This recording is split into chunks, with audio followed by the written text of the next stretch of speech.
Is a person really camping if they're living in their RV?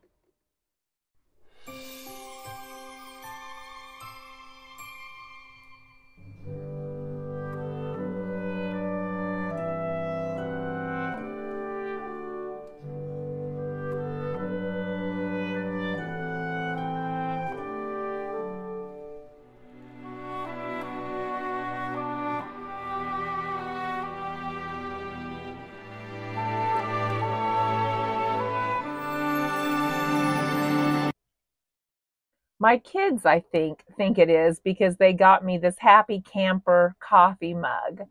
But as I wake up in the morning and I open the blinds and I start making the coffee and I start figuring out my plans for the day, it really doesn't feel like I'm camping. It feels like I'm living here. Everyone here is living here. I have no neighbors on one side. I have a trailer there. They never showed up this year. I think they had some health problems. I do have a van on the other side. Not much of a yard, but I still have room for my plants. And I'm going to give you the grand tour today of what a 55 and over park kind of looks like, some of the amenities that are here. Now, I don't really partake in a lot of those. I'm from the country. I'm not really into group activities. I ran a nursing home for years, so maybe you can understand that. So bingo and all of those things are not enticing to me. I like a lot of alone time. I like to spend a lot of time outside, but it has been rainy and cold, and I've been here for a while now, and I really haven't got to be outside much except for one day that it was really nice. Now it's supposed to be nice this afternoon, so we're going to get out and I'm going to show you what my life looks like down here and what the park looks like and the inside of the camper if you haven't seen that yet. So let's get started. Here's a tour of our camper as you come in the door. We have a chair you can sit in that I have repurposed a fabric palm tree shower curtain. I've cut it up because it was torn and I just thought those palm trees were too cute to throw away, so I've used it as a chair liner in here for our southern adventures. We have a blackout curtain here to keep people from seeing us when we change clothes. We have lots of cabinet space. Behind this curtain is a queen size bed. This was a table that we set up into kind of like a couch-like bed because this was actually used to serve farm meals to the workers. And because of that, they put in two tables and we didn't need two tables. So this one we just made into like a couch-like bed. This pillow here, I had two body pillows that had kind of lost their fluff and they both were bending in the middle and I didn't know what to do with them. I had not decluttered them. I thought I had, and I went to check. I still had them both.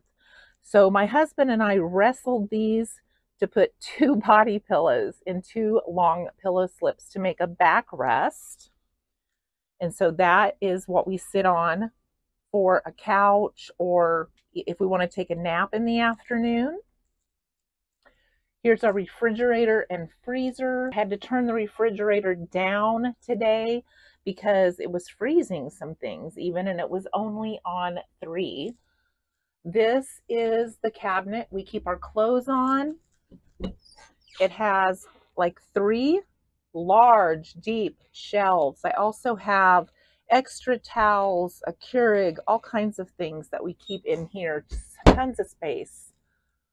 Then here is our little area where we can brush our teeth, put on makeup.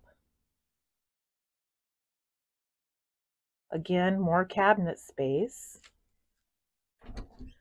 Now here's the bathroom. Bathrooms are always the ugliest, right? I have a little tray table that we're using outside to cook with the turkey roaster on when I bake and things. Laundry basket for the dirty clothes, toilet. Then when you come outside the bathroom, here is our little dinette. The second dinette, the one that we're actually using as a dinette. And I had more palm tree shower curtain to use. So I just put that there. I actually had a couple of pillows that already matched, moved them in here. Then we have a little sink, more cabinet space, microwave, more and more cabinet space. I thought I wouldn't have enough room. So that's the little tour of our camper.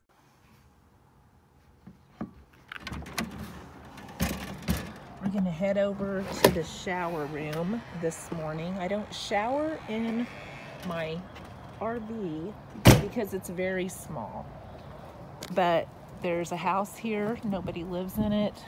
It's very wet. It's been raining for several days.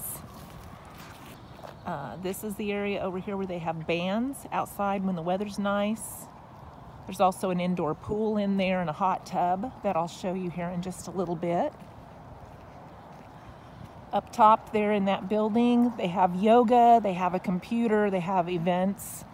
There's a whole nother area on the other side that has an outdoor pool and other events and a community room, and they have carry-in dinners. We're actually having a Kansas Day dinner that's carry-in on the day before Kansas Day. So I'm looking forward to that. There's a lot of Kansas people down here. There's a lot of people from Canada,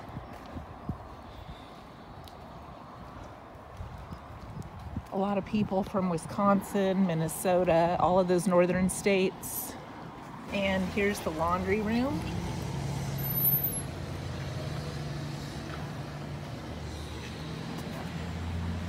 Good morning. So this is one of the shower rooms. This is the one I come to take my showers. The showers are nice and big, lots of hot water, very clean, and just within a few steps of my camper.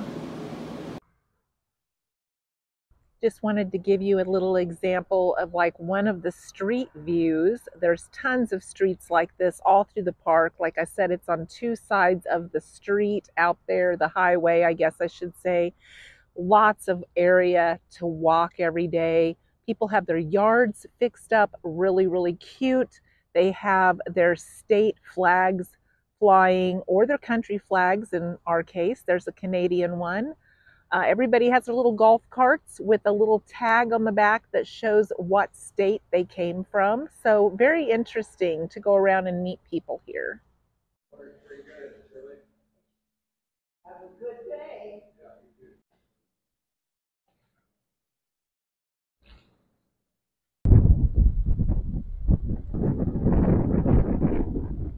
Lots of people out here already by the outdoor pool because it's a little breezy, but it is a warm day finally. Lots of beautiful foliage everywhere. Loving the palm trees.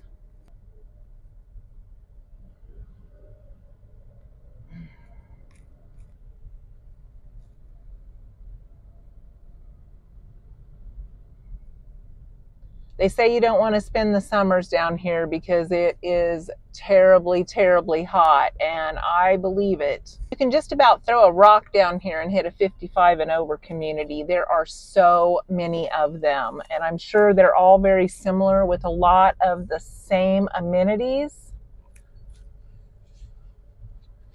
We just ended up at this one because my in-laws are here, and so we wanted to be close to them. It's really nice being down here where family is at.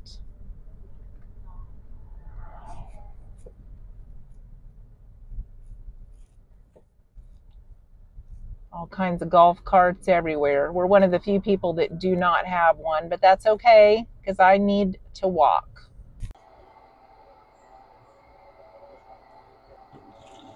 And here's where you get your free water with reverse osmosis. And here is home.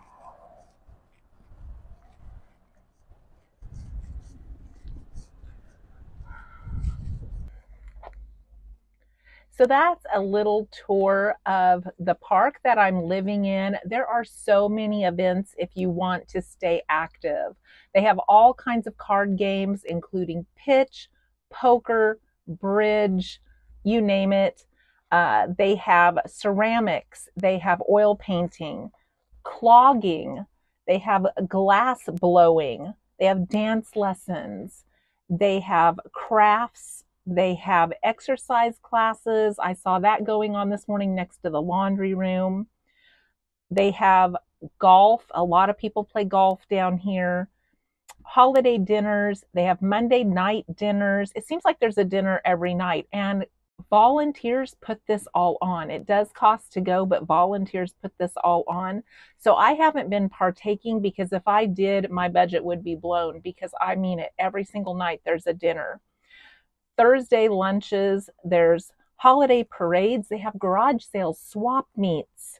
I wish I'd known that. I would have brought some stuff to swap. They have paper quilling, pickleball, potluck suppers, quilting. They have softball, stained glass making, and wood carving. That's just a few of the things that they have going on here. So you can be as active or as inactive as you want to be. So if you have any questions about that, let me know. But today I'm going to share with you a homemade tomato soup recipe that's super frugal that I made in my 2.5-quart crock pot here for the next several days. Today I'm making another super easy crock pot meal in my camper that's super frugal. I'm starting with 2 cans of diced tomatoes in tomato juice with no other flavorings. Those are from the Amish discount store. I bought them before I left. I have garlic salt because I'm out of garlic, so I'm going to combo that. I won't need to add any salt. And I'm going to use about 3 cups of vegetable broth that I made from scratch and froze and brought with me. And then I have about 2 chopped carrots, about 1 small onion or half of a large onion chopped, and celery from my garden. And we're going to make a homemade crock pot tomato soup today. So again, this is a 2.5-quart crock pot that I'm using since it's just for me. And as you can see, it filled it up pretty well to the top. So we're going to let this cook for several hours on high. And then we will use like an emulsifier. I forgot to bring mine, so I'll probably have to use a blender and be super, super careful. Probably don't want to do that at home unless it's cooled to make the rest of our tomato soup. I do want to tell you that I like these super easy, fast meals. They encourage me to cook from home, use ingredients that I have, and I don't spend a lot of money doing it. So I hope you enjoy this recipe, and we'll check back when it's done. Here is our delicious tomato soup. It turned out great. It tastes great. Now, if you ever make soups and you want them thicker, you can always add some instant potato flakes, just a few, because they'll continue to thicken. You can also add parsley. You could add some Italian seasoning. You could do a lot with this if you wanted to jazz it up more. But for me, it's absolutely perfect the way it is. I hope you enjoy. So I hope you all enjoyed that little tour of the RV park and of my camper. And I hope that you will continue to follow me this winter as we live frugally in Texas. And we will return home after the winter is over to continue our rural frugal living tips and tricks. Thanks for listening today, and I hope you have a great day.